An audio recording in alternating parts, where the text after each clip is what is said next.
থেকে Singapore general হাসপাতালে তাকে শিফট করার জন্য অ্যাম্বুলেন্স আনার প্রস্তুতি নেওয়া হচ্ছে এবং তার প্রেক্ষিতে এয়ার অ্যাম্বুলেন্স এসেছে সকাল 11টার দিকে এবং তারপর এই মাত্র এয়ার অ্যাম্বুলেন্সে করে ওসমান হাদি সিঙ্গাপুর জেনারেল হাসপাতালের উদ্দেশ্যে রওনা হয়েছে। আপনারা সবাই ইতিমধ্যে জানেন যে ওর এই স্ট্যাবিলাইজ করার কথাটা, এটা এয়ারলিফটিং এর 4 ঘন্টা ফ্লাইটের জন্য ওনাকে আমরা যখন দুই পক্ষই সম্মত হয়েছে, ওই সিঙ্গাপুর জেনারেল হাসপাতাল এবং আমেরিকার দুই কর্তৃপক্ষ যখন সন্তুষ্ট হয়েছেন উনি 4 ঘন্টা ফ্লাইট করার জন্য উপযোগী, তৎক্ষণাৎ আমরা ওনাকে আসলে শিফট করিয়েছি। এখন আপনারা সবাই দোয়া করবেন। আমরা বলতে চাই যে ওনার আঘাত সম্পর্কে আপনারা ইতিমধ্যে অনেকবার শুনেছেন।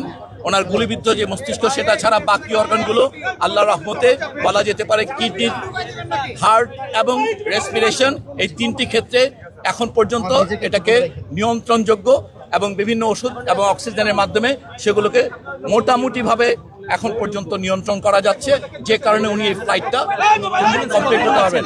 এয়ার অ্যাম্বুলেন্সে ওনার সঙ্গে ওনার ভাই এবং ওনার ভাইয়ের বন্ধু তারা ওনার সঙ্গে গিয়েছেন। আমাদের ওই পক্ষে সিঙ্গাপুরে আমাদের হাই কমিশন এই ব্যাপারে সম্পূর্ণ অ্যালার্ট এবং সিঙ্গাপুর জেনারেল হসপিটালের সকল টিমের যারা আছেন তাদের সবার সঙ্গে কিছুক্ষণ আগে আমাদের তাদের টেলিকনফারেন্সিং হয়েছে। তারা নিশ্চিত করেছেন, এয়ার অ্যাম্বুলেন্স টিমের সঙ্গে টেলিকনফারেন্স করা হয়েছে, তারা নিশ্চিত করেছেন এবং এখন আমরা আশাবাদী যে তাকে অন্তত পক্ষে আমরা সিঙ্গাপুর জেনারেল হাসপাতালে, আপনারা জানেন এই অঞ্চলের মধ্যে নিউরোসার্জারিতে সবথেকে ভালো সেন্টার, এখন আমরা শুধুমাত্র হাদির জন্য দোয়া চাইব। আমরা আশা করবো যে সবাই আপনারা দোয়া করবেন। আল্লাহ যদি সাহায্য করেন অবশ্যই হাদি একটা মাত্রার সুস্থতা নিয়ে ফিরে আসতে পারবে। দোয়া করবেন সবাই।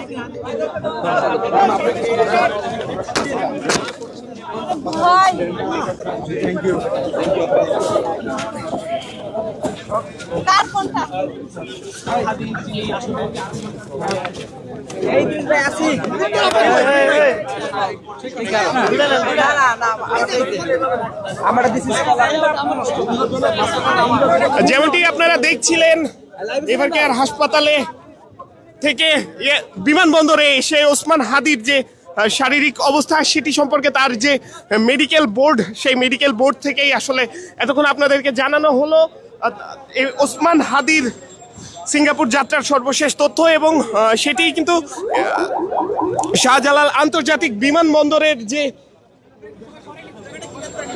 8 নম্বর গেট, সেই গেট থেকে আপনাদেরকে দেখানোর চেষ্টা করছিলাম। এতক্ষণ বাংলা নিউজের সরাসরি সম্প্রচারে আমি আসবাররা যুক্ত ছিলাম আপনাদের সাথে। পরবর্তীতে আবারও যুক্ত হব অন্য কোনো ঘটনা কিংবা সংবাদ নিয়ে। ততক্ষণ পর্যন্ত বাংলা নিউজের সাথেই থাকুন।